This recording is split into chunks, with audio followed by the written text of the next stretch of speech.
A number of things happened over the last week that you won't hear about, largely because one of those things is a writer's strike.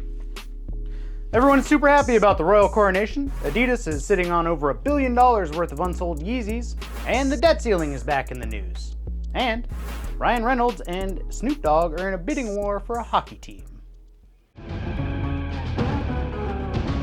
After talks between the Writers Guild of America and studios broke down this week, the WGA declared the start of the first nationwide writers' strike since the 100-day-long strike in 2007. This will impact every sector of the industry, and shows like Jimmy Kimmel, John Oliver, and Stephen Colbert have already stopped producing and begun rerunning episodes as a result. Popular series are being cut short, and if the strike lasts long enough, even large-scale productions will experience significant delays, as happened with the 2007 strike. Since I am not a member of the WGA, this seems like a great time for me to get some scab work talking about the news. May the 4th was Star Wars Day, then came Cinco de Mayo, and this weekend, the Kentucky Derby and Miami F1 Grand Prix are both going on. But globally, most people are watching something much, much slower. And there he is, walking along with 10, 11, 12 pounds worth of regalia, crowns and vestments. Yes, King Charles' coronation happened. See if you can spot anyone in the frame that looks even a little bit happy about it.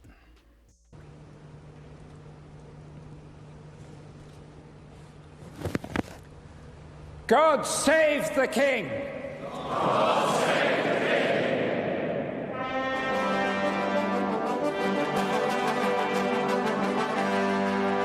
King! Okay, actually pause. That is not Jill Biden, that is Queen Camilla.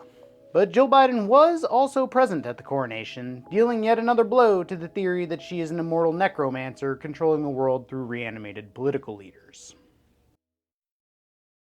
Alright, now show me some smiling Brits!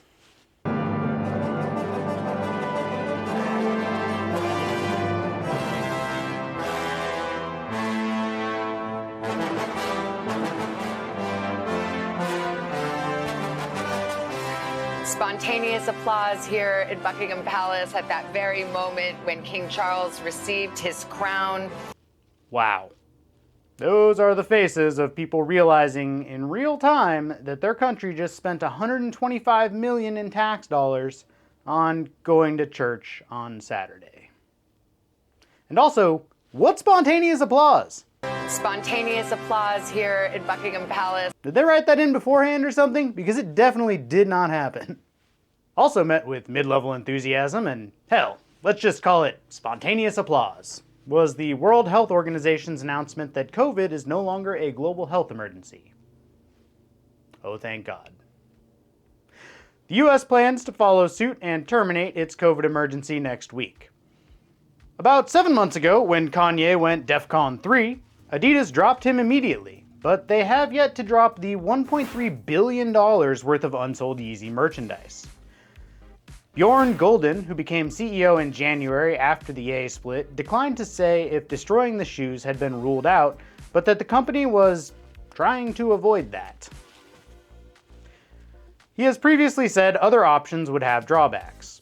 Selling the sneakers would mean paying royalties to Ye, restitching them to remove the brand identification would be dishonest, and giving them away to people in need could lead to resale because of their high market value. If Adidas doesn't figure out what to do with the shoes, they will take quite the hit. An operating loss of 700 million euros is possible this year, Adidas said, mostly due to the 500 million euro hit it would take if it doesn't sell the existing Yeezy shoes. I have to wonder if that 1.3 billion merch valuation was calculated before or after the split, because now they're like collector's items. The debt ceiling is in the news again. Yay. Treasury Secretary Janet Yellen warned that the government could run out of money as soon as June 1st. Congress must raise the debt ceiling to avert catastrophe, but there is some disagreement about how it should be done. The Republican-controlled House passed a bill that would raise the borrowing cap as well as slash $3.2 trillion in government spending over the next 10 years. But that bill is, of course, dead on arrival in the Democrat-controlled Senate. Democrats insist the limit should be raised with no strings attached. If lawmakers do fail to reach a compromise, the fallout would be devastating and could significantly impact the creditworthiness of the United States. Probably not a good thing when other countries are already making moves to unseat the dollar.